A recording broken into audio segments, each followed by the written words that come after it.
watching the Hab Show Zambia, a show that actually endeavors to bring you the best of content right here in the capital of the nation. My name is Vanan Stiffy. Good morning. And yeah, it is a bit chilly, but we thank God for the weather. We manage and we make it through the other time. Welcome to the interview. Thank you so much, Uncle Benon, for hosting me on this wonderful Very platform. much. Thank you so much. It's always a pleasure to know that you have time to talk to us today. I'm humbled. Indeed. This is Mr. Sindawa Humphrey, who is an aspiring councillor under the UPND ticket. I am impressed to know that a lot of young people are, interested to get into politics at a very early age to make changes. If you want to get something done, get it done yourself. I'm delighted, and I'm really looking forward to a great talk with you, Mr. Sindawa.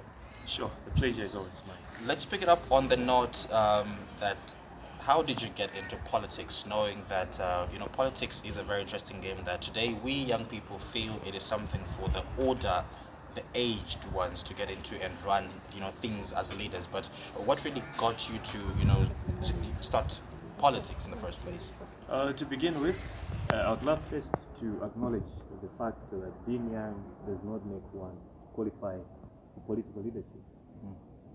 I'm driven by the desire to serve my community in any capacity. So before I even started active politics, I had served at community level. So I'm actually self-driven at community level, to serve at community level. Right. So in any capacity, one can serve. It is not just political leadership, but in any capacity, we can always serve our community. You don't necessarily have got to be under a ticket, under a party. You can serve away from politics. Like I've said, what is important is to have the desire to serve the people. So once you identify the inner part, that you can serve your community, even at local government level, even at national level, that's when you can now aspire for political leadership. So being young isn't a qualification for one to serve political leadership. You're still watching the Hab Show Zambia. Feel free to hit the subscribe button, the like, as well as the share either on our Facebook as well as YouTube. And we'll be more than glad to give you the best of content on our every new episode that actually is uploaded. Feel free to comment and tell your friends about it. Getting back to you, Mr. Sindawa. I love the fact that you are passionate about what you do. That's amazing, and also how you're driven, to become a leader. But today's political world is very interesting in the sense that we have a bit. I don't know how you want to call it, but how accommodative is the environment for young people? Because recently we saw that a number of political parties were able to at least adopt, or should I say, include women into, at least higher leadership positions. But how is it for the young people? Because I don't think we have much of a number of young people who are maybe in parliament, taking up those big leadership positions when it comes to politics and running national matters. But how accommodative is it for the young people to be in politics? I think let me just first begin with political parties. I think the major stakeholders in the political leadership is political parties. And different political parties have got different political ideologies. True. And even the capacity in which they can actually accommodate young people in leadership, it is different. So coming back to your question, I think we haven't created an environment as young people. We failed to advocate for political leadership as young people. No wonder why a good number of us young people are just seated in the back of our political seats, not in front. We are not ready. We're not geared to take up those roles. We are geared. We are geared. I think it's just it has got to do with the mindset on how we view the political leadership. The political leadership of our country, it has been attached with the financial muscle, so to say. It has been so much attached with the financial muscle, so there is no any capacity of young people pulling through and to ensure that we are in the forefront as leading this nation. But would you say that the environment is accommodative in the sense that are there options that are allowing us, that is suitable enough, encouraging for us to get into politics? Because today, apart from the older ones, the aged ones, the elderly people who are already there, are they making it easy for us to access, trainers maybe, give us information about how and what is supposed to be done, you know. Like I've said, I think the major stakeholders are political players, the political parties. I think there hasn't been any segment in these political parties where they can train young people and groom them for leadership. I think there hasn't been mentorship. If you check these other political parties, there hasn't been the part where they can train and groom young people for leadership. But then, where is this concept of we are the future, the leaders of tomorrow, if they're not giving us that space to learn and be able to take up those roles? Like I've said, different political parties have got different political ideologies. Again, the way we view the political leadership is what draws us back. Like I've said, if you have the desire to serve, you can serve in any capacity at political level. Now, the drawback comes in when we feel there's something that has to be attached.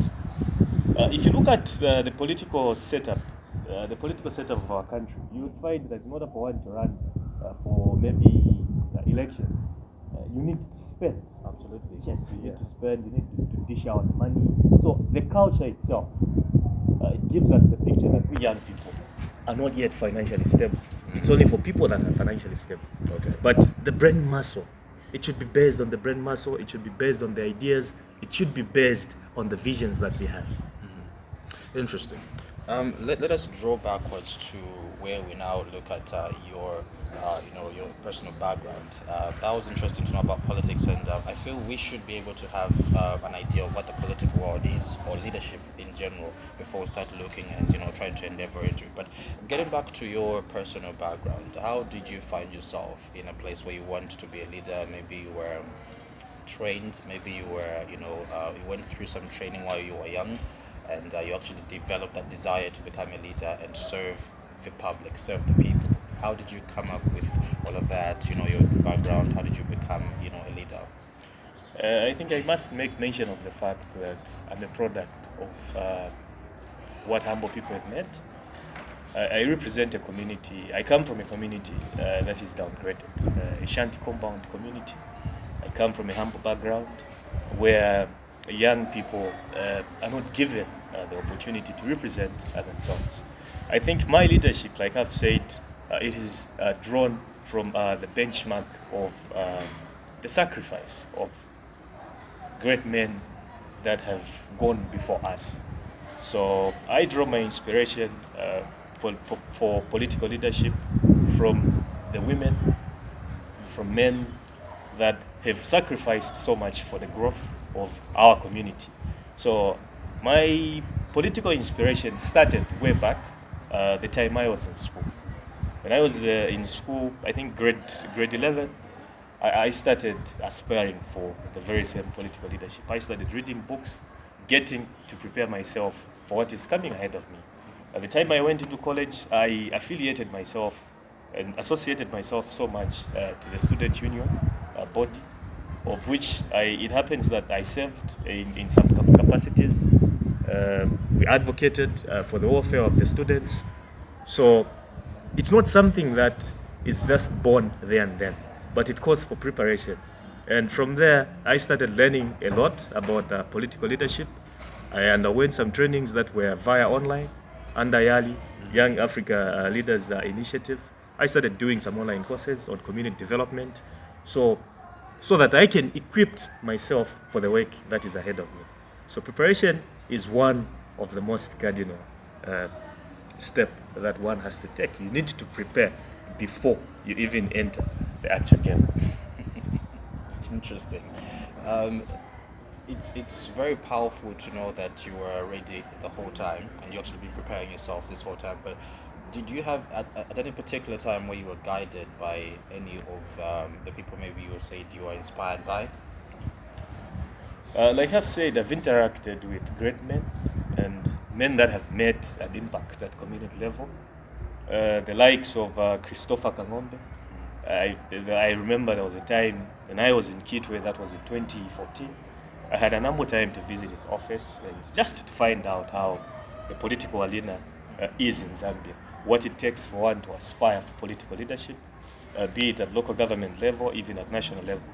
So it is drawn from the people that have gone before us.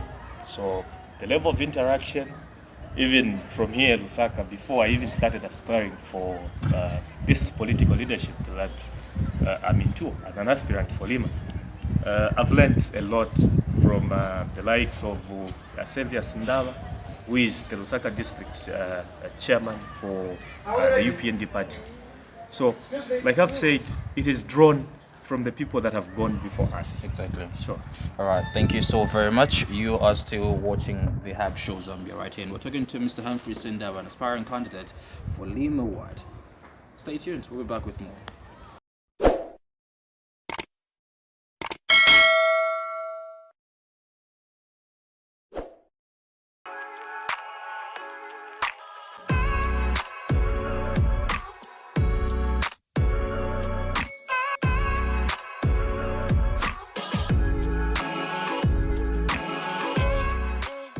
Welcome back. I would have loved to say a warm welcome, but it's a bit chilly. But anyway, welcome back. You're still watching the Hab Show Zambia.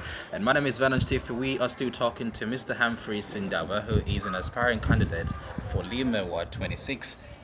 Well, let's get back to the topic. Indeed. Interestingly, we have heard about your background and how passionate you want to go about this work with the public and with the people. Yeah, but let's drill down to the fact that people and numbers are growing by the day as campaigns are going on, and in a position where the party you are under gets to be given the opportunity to be in the driving seat as the ruling party. What do we look out for as you as a councillor apart from the party entirely?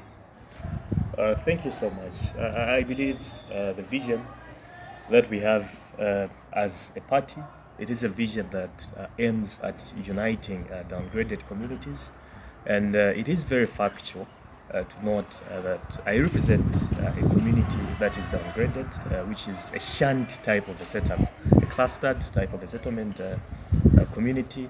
So if voted, I believe I need to work with the people of Lima Ward 26. And the only way we can work with the people of Lima Ward 26 is to ensure that the vision that was drawn before the people, it is a vision that is not born out of just an individual in my capacity, but it is a vision that is drawn from the people themselves. The people of Lima Ward 26, they've advocated for the betterment of the community in as far as water provision is concerned. So we need to make water to be more accessible to these people because we have seen people live without food, but we have never seen people live without water. So if you look at Lima Ward 26, the type of settlement, it is a clustered settlement, like I've said. So we do not have water provision system that is maybe compared as to Chalala and the likes. The water provision system that we have, it is the zonal taps. So we need to work on the zonal taps. We need to upgrade and improve those zonal taps. They should undergo maintenance so that we can all have access to water. And I believe a lot of young people should be given opportunities in a sense that we need to empower. The only way we can empower the young people in Lima Ward 26 is to ensure that we create provisions. And these provisions should tally with the needs of the young people. You agree with me that the George compound, as at now, like any other shanty compound in Zambia, we have produced a lot of junks under this regime. Okay, so our target is to ensure that we come up with recreation centers attached with the trade skills, so that our youth can acquire a skill. That is the only way we can empower the young people at local government level. Okay. I don't mean to be negative or wish you badly, but in a scenario where you are not, given the opportunity to be in the ruling seat or in the driving seat as a party, what then happens to you? Thank you so much. I believe leadership itself, like I've said, I'm driven by my desire to serve the people, and I've served in different capacities at community level.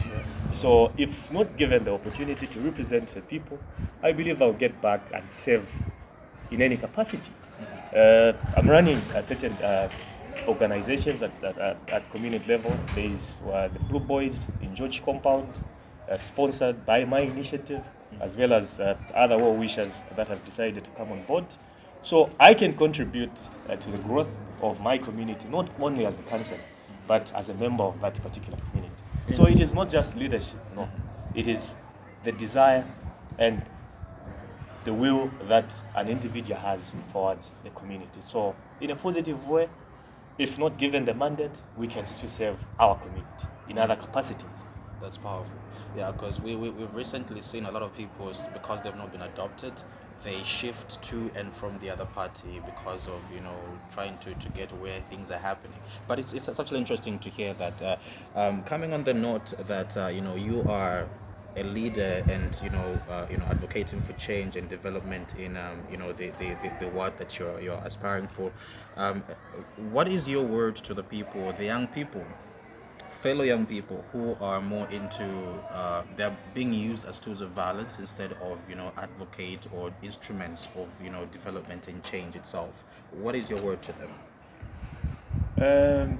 The growth of this nation, I believe it is in the hands of us young people, and we should take up the leadership of this country in any capacity, not only in the political mainstream, but we can serve in other capacities as young people so that we can see to it, to the growth of this nation. So to the young people out there, I believe let's identify the needs of our communities, let's identify the needs of this nation, because it is not only the future that we should target, but it should be the present that we should target and build with a positive mindset. Zambia in the next 10 years depends on us, the young people. The way we shall lead this nation in the capacities of being a political candidate as a youth, let us base it on just ideas. If we base it on ideas, then we shall be in a position to embrace each other as young people. So we can be affiliated to different political parties as young people, but let us not be used as tools of violence. Let's be used as tools that can preach the goodness of this nation. It is just basically the political ideologies that differs for each political party. We can be affiliated to different political parties as young people, but Zambia should be bigger than all of us.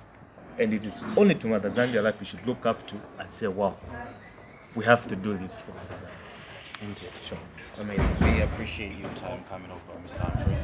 I'm really humbled for hosting me on this wonderful platform. Yes. Always a pleasure. Always a pleasure. This has been the Hab Show, Zambia. Thank you so much for having time to watch and stop by today. Make sure you hit the subscribe button. Make sure you also like and share with family and friends and your contacts so they don't miss out on such interesting matters that actually do concern them and actually will enlighten their capacity and basically their knowledge. My name has been Van Tiffy. Thank you so much and hope we see you next time right here on the Hab Show.